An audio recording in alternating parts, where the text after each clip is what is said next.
Let's pick up where we left off. Now we're at what's called allylic halogenation. If you look at the bond dissociation energies for this compound,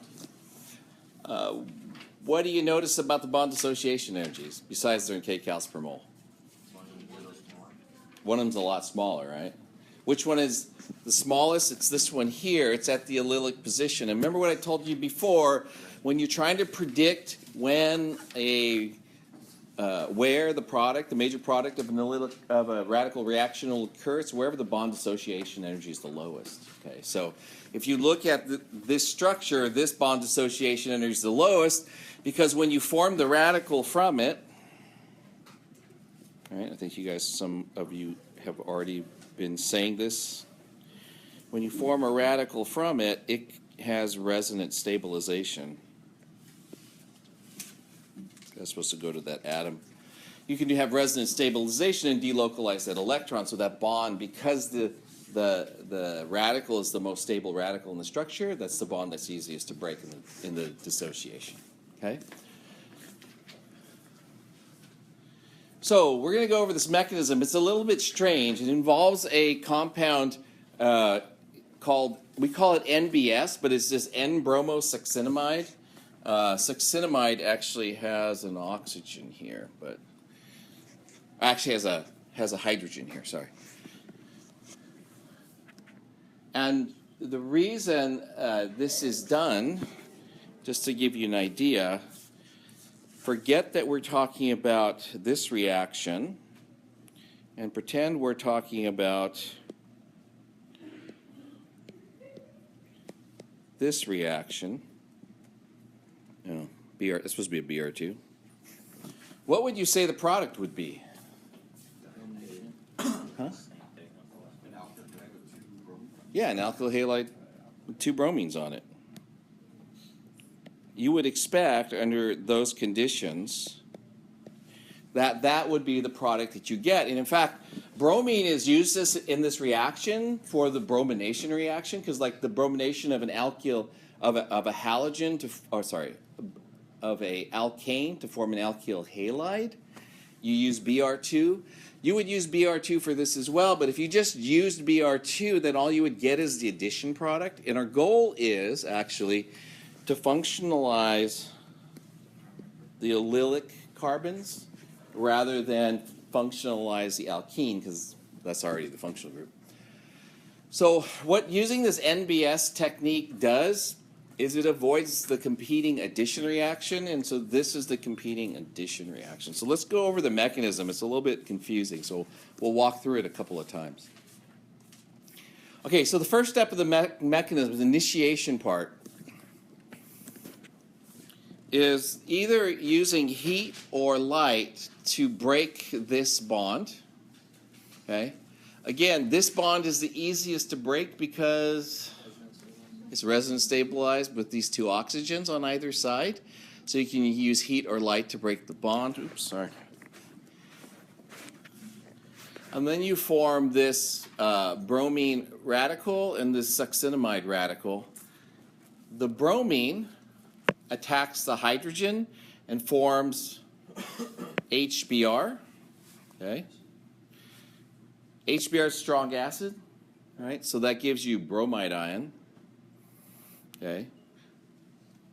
But also another N-bromosuccinimide, another NBS molecule, can be attacked by the bromide that comes from the HBr, okay, to form the Br2 that you need for the reaction. Okay. So just really quickly, just go back through this. NBS light forms a radical. The bromine does remember we talked about these steps with names. This is a hydrogen abstraction reaction. Forms HBr, okay? And then the bromine from that can attack the bromine on another molecule of NBS, okay? And form Br2 in the reaction mixture. So Br2 is in the reaction mixture, but it's only formed after you form this radical. Oops. Well, I don't have the next step. Great. Let me draw it.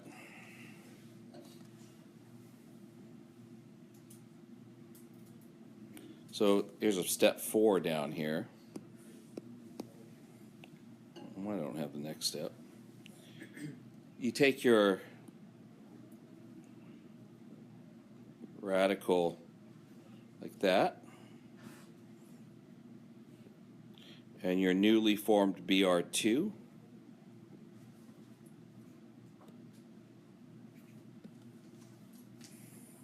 And then you form your product.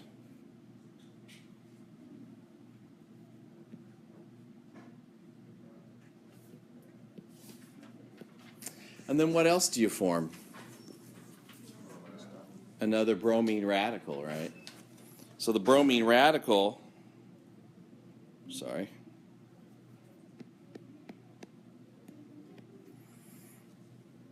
Oh, yeah, I can't get my screen to.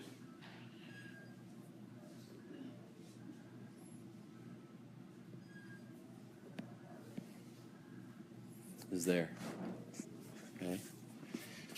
So go back through this. The NBS, right, forms the initial bromine radical. The bromine radical reacts with the allylic hydrogen. That's the easiest one to pull off. Okay.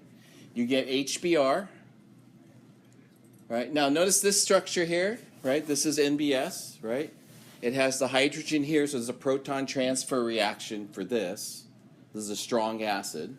And then the bromine acts nucleophilically to produce the Br2. And then the Br2 gets attacked by the allylic radical because this is the unstable radical in the solution. It reacts with this guy here.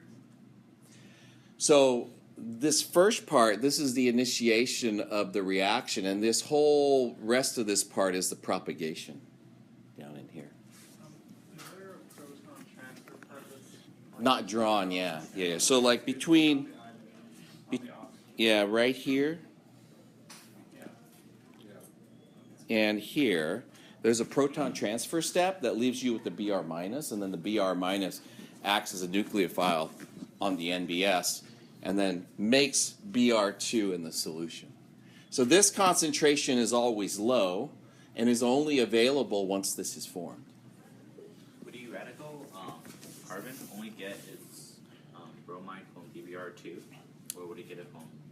Could it? Well, it could get it. It could get it from an NBS, for example.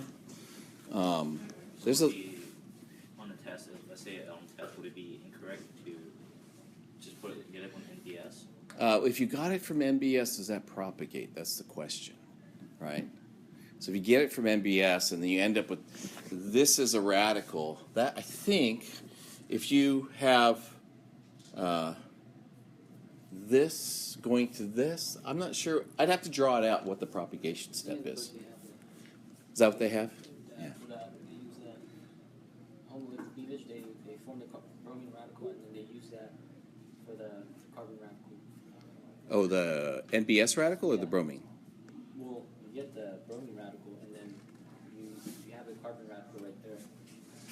Right, you form a carbon radical. Yeah, here. Yeah. And then you already have a bromine radical. Oh, so that comes up here? Yeah. Oh, yeah. I guess maybe this is the way I learned it then. Sorry. Follow this. I'll have to look at what the book did and see if it's the same. Okay. I'll have to look at it, though. If it doesn't propagate, there may be two ways that the reaction propagates. If it doesn't propagate all the way through to restart the reaction, then that's not like the propagation process. It may lead to a product, but it might be ending like a termination process. Yes. Yeah. Okay. So I have to look at it. I don't remember exactly what the book has. Okay, so let's look at these. This reaction. You get two products reacting with NBS. Explain how you get each of the products. All right. So we're doing NBS, heat. Peroxide's used there in there as initiator. All right. It doesn't have to be there necessarily, but it's in there as an initiator. how do you get those two different products? All right. What looks weird about it? Like, let's talk about the products and how are these two products look like they're related? One looks anti-Markovnikov, but relative to the reactant, look at the reactant. It's an alkene, right? Hang on. So they're both alkenes, right? Everything's alkene. This is an alkene, right? This is an alkene. This is an alkene. So this is a substitution reaction, okay? But how do you go between these two different products? Like how? Right? George said it, but I want to see if other people come up with this. Huh? I heard it. Yeah, makes sense if you heard it, right? Well, I forgot the mechanism that has to do with peroxide. Yeah, and that's what this is. This is similar to that mechanism that we do peroxide, but that's an addition reaction, and this is a substitution reaction. So there's something funny about these products. How do you get those products?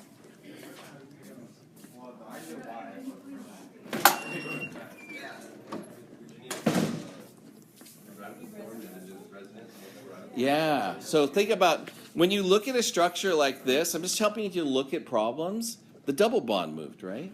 It looks like resonance.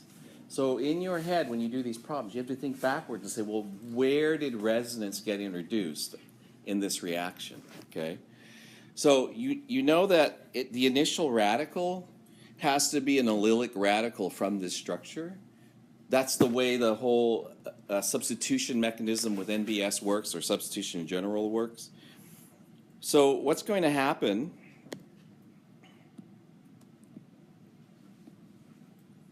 is you're going to form this.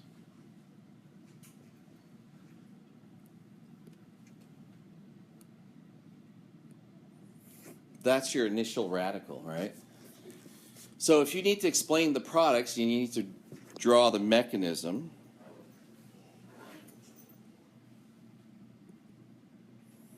These are the two resonance structures for that compound.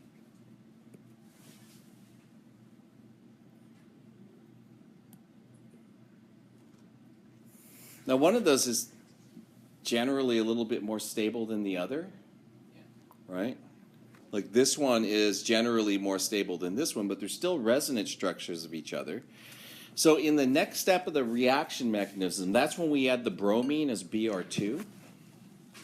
And I'll let you work out all the little details on your own, but you should be able to draw these mechanisms out. This is going to attack the bromine like this. That gives you this product.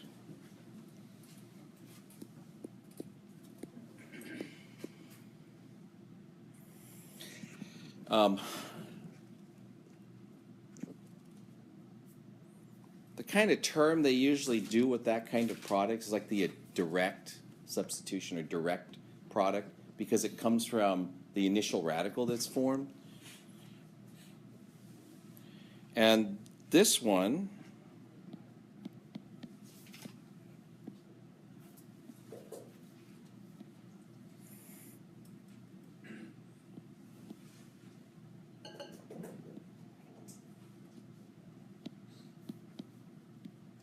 that's the conjugated product. That conjugated means it's the product that's formed through resonance. And this kind of stuff happens a lot in organic chemistry, okay? So when you see a product or you're asked to distinguish these products and try to figure out, look at where the pi bonds are going and think to yourself, is this something that could have happened by resonance, right? And then once you do that, then you have to be able to work through the mechanism and put all the pieces together where each part of the molecule ends up. Yeah. Go back to that. How do you get the initial radical? That is here. So in the NBS reaction, the initial bromine radical is formed like this. Okay?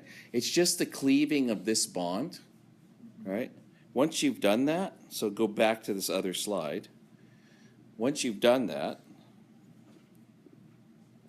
let me draw this out real quick.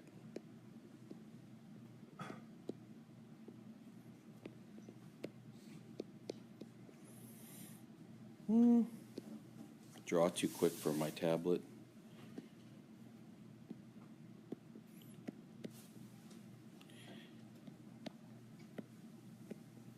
Let's just stick with that for now, right? There's a hydrogen here.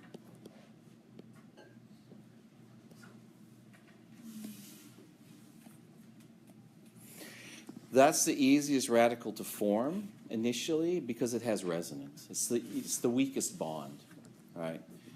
So when you're trying to figure out where the initial radicals form, just always look for the most highly substituted or the allylic or benzylic positions, and that's usually where it takes place. Okay.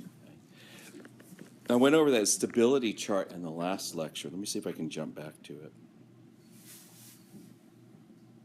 without like making my computer freak out.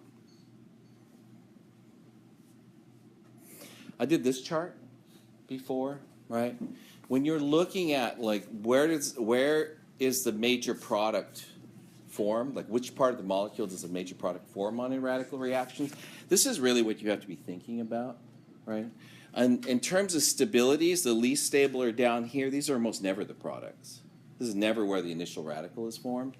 But then at the top, all right, you notice this is a benzylic, and this is an allylic carbon here. So that's the benzylic carbon, that's the allylic carbon. Those are all stabilized by resonance. So that's usually, if you have a pi bond anywhere in a structure, it's the carbon next to that where the radical forms.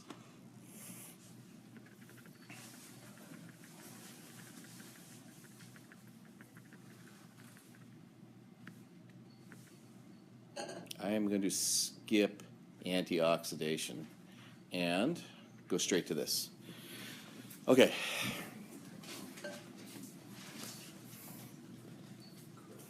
So before I do this, I want to review a little bit about what Markovnikov's rule is.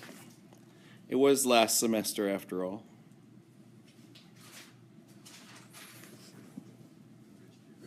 Yeah, Markovnikov said the rich get richer. And what he meant by that is, let's say you have, well, actually, that's just way too big. Let's say you have that, okay? If you look at the number of hydrogens, there's a hydrogen there. And then when you do the electrophilic addition, the pi bond is the nucleophile, and the hydrogen's the electrophile. And we know this because the hydrogen is less electronegative than the bromine, so it carries the positive charge, so it wants the electrons. Okay? So we know that because this side is partially positive, this side is partially negative. And then the pi bond is electron rich, which means it has a negative charge density, and it looks for positive charge. So when that reaction takes place, you get a second hydrogen added where the hydrogen already is, and then you form a carbocation. And then if it's HBr, whatever the anion is, that acts as the nucleophile. And you end up with products that look like this. And Markovnikov said the hydrogen gets added to the carbon with the hydrogen that already has the most hydrogens, and the halogen gets added to the carbon with the fewest hydrogens. But the way we think about it in sort of modern organic chemistry is it has mostly to do with whatever carbocation is most stable, that's where the nucleophile ends up. Okay? So this is the nucleophile. Oop, left my negative charge out. Okay, so one of the things we learned last semester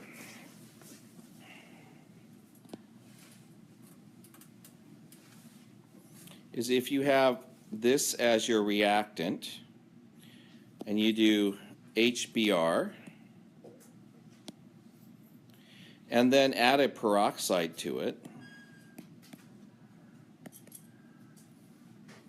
it does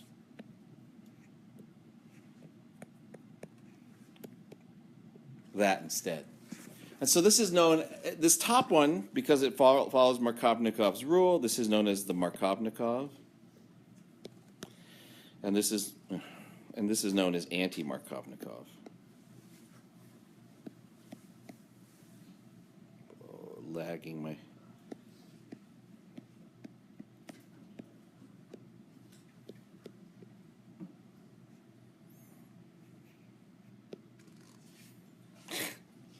I'm like trying to draw. This is how I know it's recording, is because I can't draw.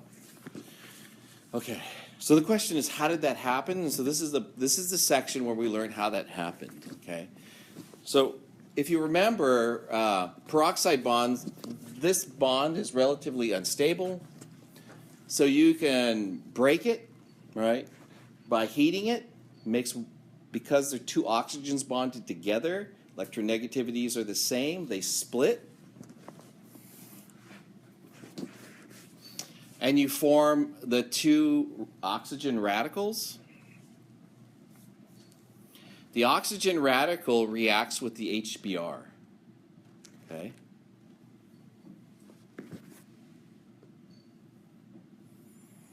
And the product of that, which is important, is this guy here.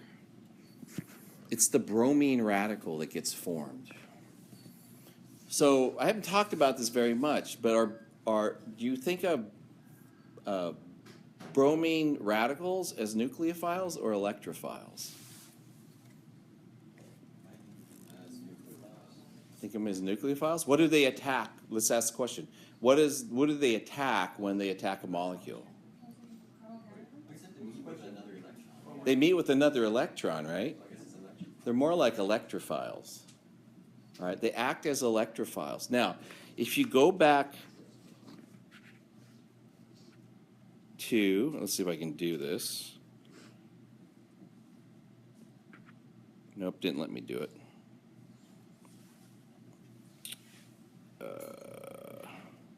I'll just have to skip that little thought. Hang on.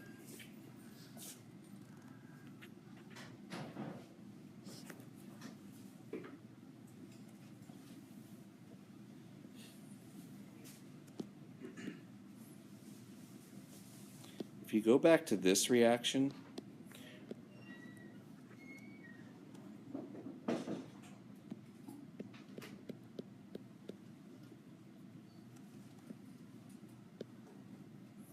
right, the first step is this one. And what you end up with is the hydrogen added here. What was hydrogen in the reaction at that point? During that process, it's the electrophile. And the reason it does that is because when it adds, it forms a more stable carbocation. Okay? Same principle is going to apply with radical reactions. But now bromine, not hydrogen, bromine's the radical that's going to be attacking the electrophile. It'll attack the pi bond, okay? And when it attacks the pi bond, it's going to try to form the more stable radical. Okay, so without going into the next slide, let's draw this.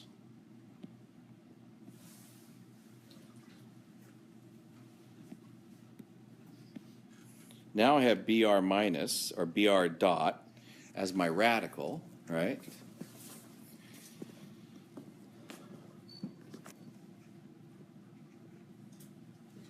As the electrophile, when it adds, oh my gosh, it's going to do that. Because what you get out of that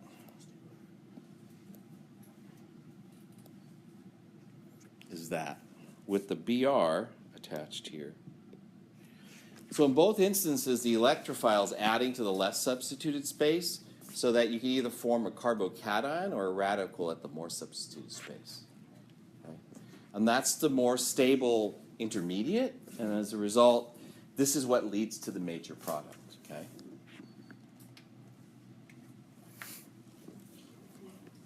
Okay, So the way it's shown here, right? This is the addition. The Br attacks the pi bond. 2 electrons from the pi bond to split the electrons. You form this radical. This radical then, this halogen, alkyl halide radical then attacks another HBr. Okay. And that produces the anti-Markovnikov addition. So the hydrogen gets added last in this case instead of first. That's another way to think about it. Okay?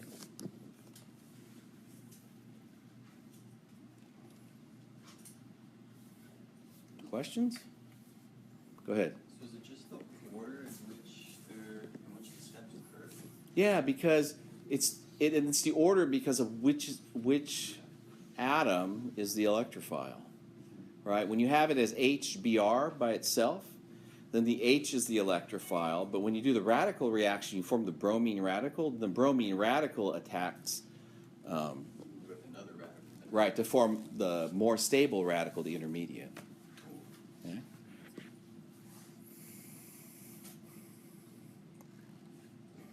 Okay.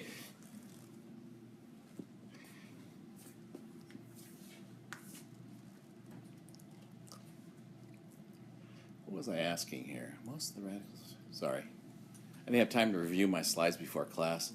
So a bunch of students came to my office asking for lab coats. Somebody told them, hey, go to Dr. K's office. He has lab coats in his office. Great. Oh,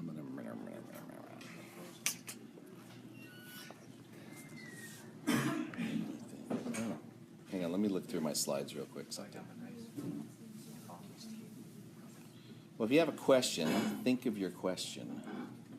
I need to look at something really quick.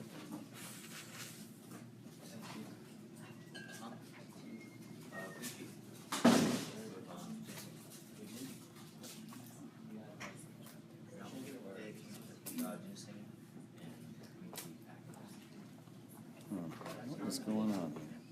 There's only dollar. Like 20. What's wrong with my slideshow? Sacramento. Oh, there we go. It is Sacramento. I'm trying to find one if I was going to sell that shit too.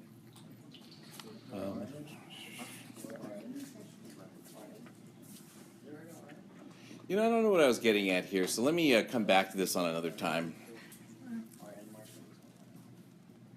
Okay, so I want to go over this, though. The only time this anti-Markovnikov addition works is with HBr. Only? Yeah, so you can only do HBr peroxide and get the anti-Markovnikov addition, because it turns out like HCl or HI, neither one of those reactions work. Okay. So if you think about the propagation, you're forming an alkyl halide, and you form the halogen radical. Okay. The only time that, so let me draw it like this.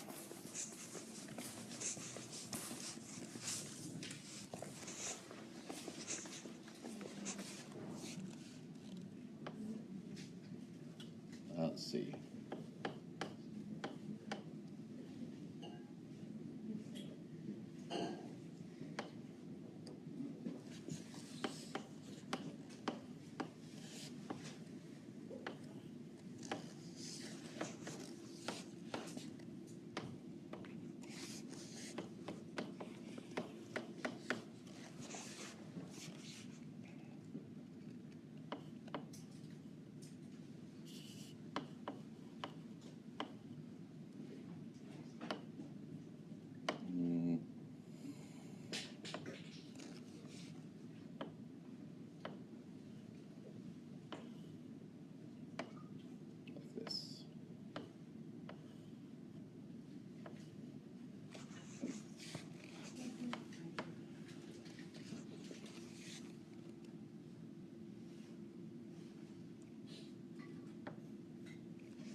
Okay, so this is the way we did the mechanism just now, but if you generalize, the thing that people like to generalize is they say, okay, let's just say this is any halogen, so you have X here.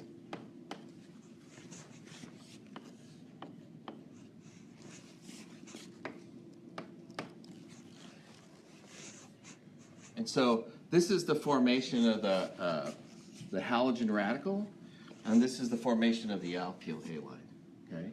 And there's still a radical here, and it'll still pick up a hydrogen from the HBr. Oh, sorry. The HBr is not there yet. And the next step is the HBr.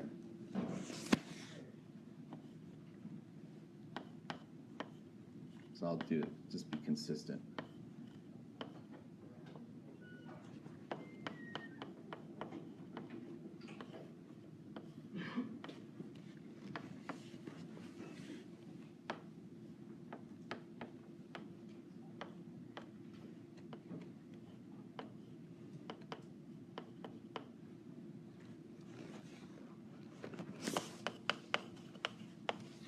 And so this is the whole propagation portion here. This is propagation.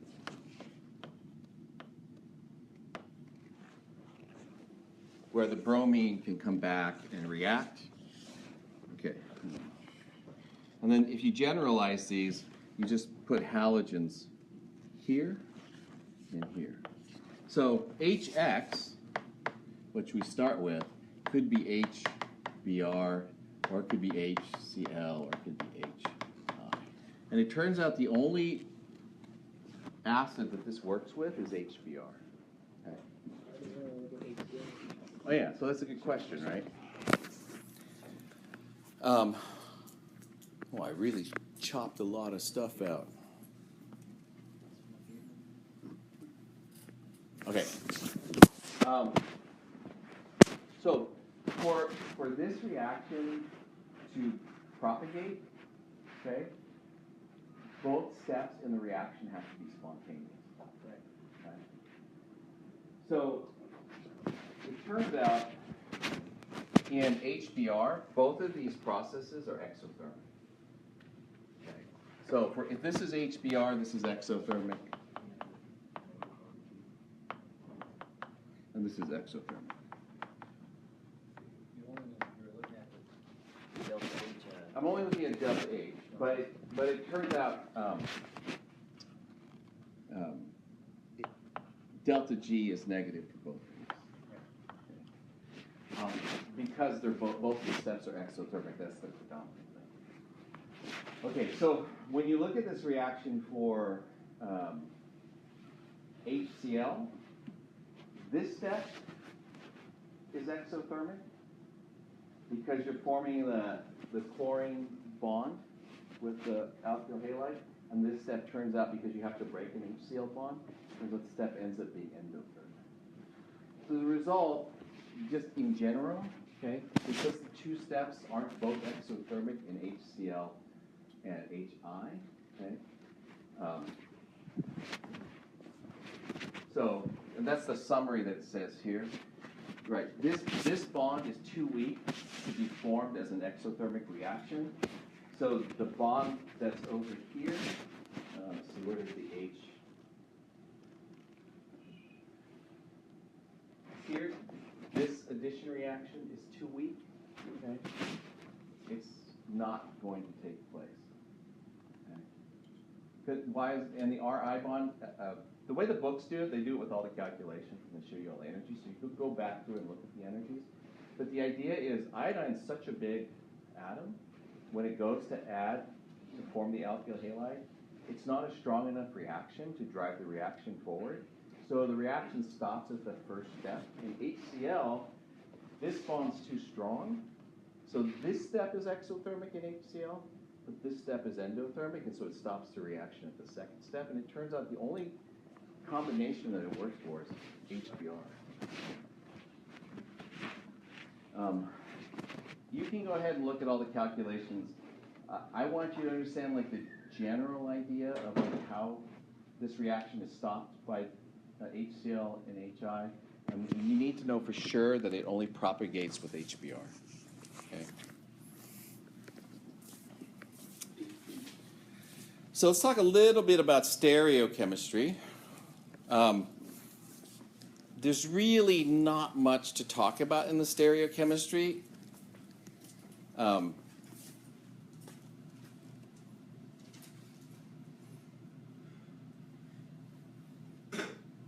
take a look at this reaction, right? I'll show you one instance where it's important. What's the stereochemical outcome for this particular reaction? So if you look at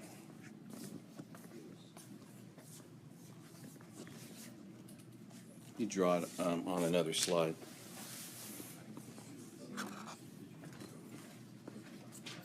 So we want to do the product distribution for that. Okay.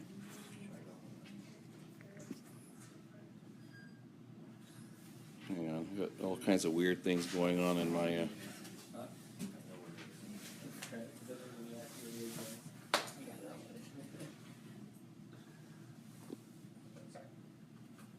So I have this, and then I have H.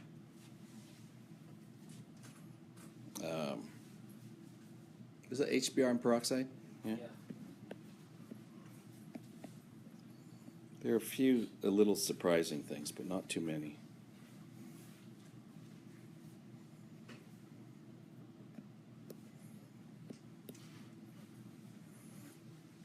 What do you expect as the product, right? So anti-Markovnikov addition.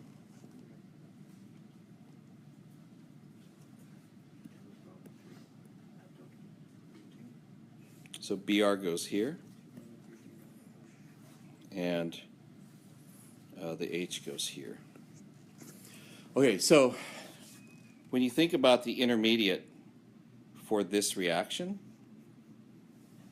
it looks like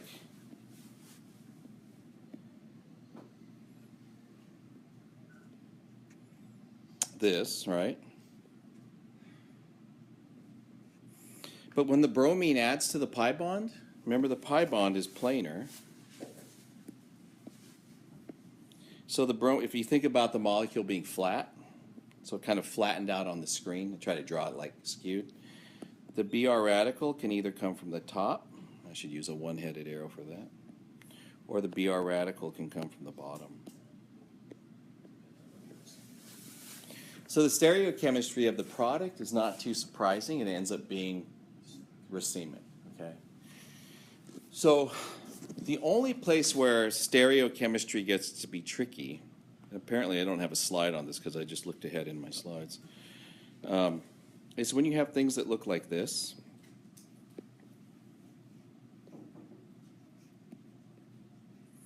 And you're doing NBS. I try to draw NBS there. And heat. And you're doing a conjugate addition, right? So what ends up happening? You end up getting your radical that looks like this, right? And then there's resonance. So there's a couple of things that can happen. This is where these reactions get tricky. You can form that as a radical, right? But because the pi bond is gone here, when this radical comes back, there's actually two stereoisomers that can form from that, okay? So when you think about this being a sigma bond at this point here, right? What do we know about sigma bonds? Sigma bonds can rotate, okay? So that bond can actually rotate, and then in the sort of the intermediate of the intermediate, you can have this. And then when you go back to your new resonance structure, you'll end up with that, and then the radical is over here, okay? So that means there's a bunch of different stereoisomer outcomes from products like this. So for example, if the problem had asked what the major product is, the major product will come from this radical, okay? And that kind of makes sense because it's allylic, it's in this trans position, right? It's going to be more stable. It's a more substituted double bond. There's a lot of reasons it could be more stable. But if the reactant had looked like this, okay, that would have still led to the major product.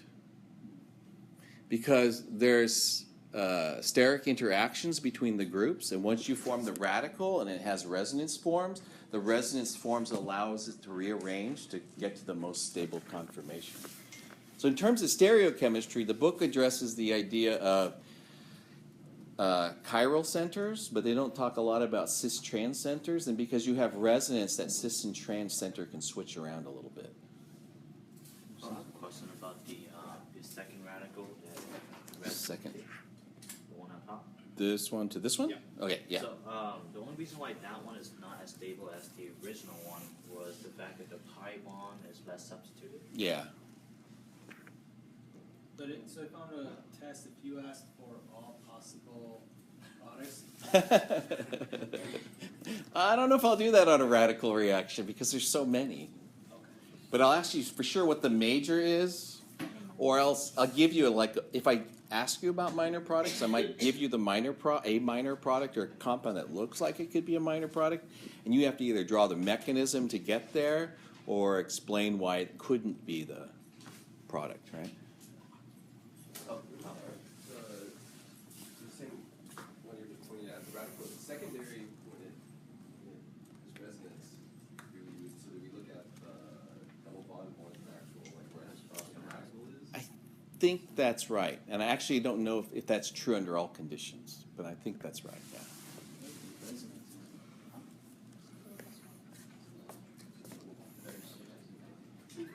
Yeah. What's that? We're wondering why. They both have resonance, and they're both allylic. One's primary, one's secondary. Remember the trend, if you look at the trend in stability between primary, secondary, and tertiary radicals, the difference isn't as big. Okay, so. Oops. Let's see. Just a little bit on radical polymerization. I don't really spend a lot of time on this like maybe I should. A lot of polymers are formed through radical mechanisms. It's called a radical chain reaction. Okay, so this is the monomer called ethylene, and this is the polymer called polyethylene. And what polyethylene is just a bunch of ethylenes that have been connected together, usually through a radical reaction mechanism. So in the monomer, there's usually a little bit of radical initiator, right? They heat it or shine light on it and cause the formation of the initial radical. So here's the radical initiator, right? You form the two radicals. Here's the alkene, okay? And you do an addition reaction, and then what do you end up with? Well, you end up with another radical, right? So this could terminate by picking up another one of these, but if ethylene is the major component of the reaction mixture, the most likely thing that it finds, again, is another ethylene.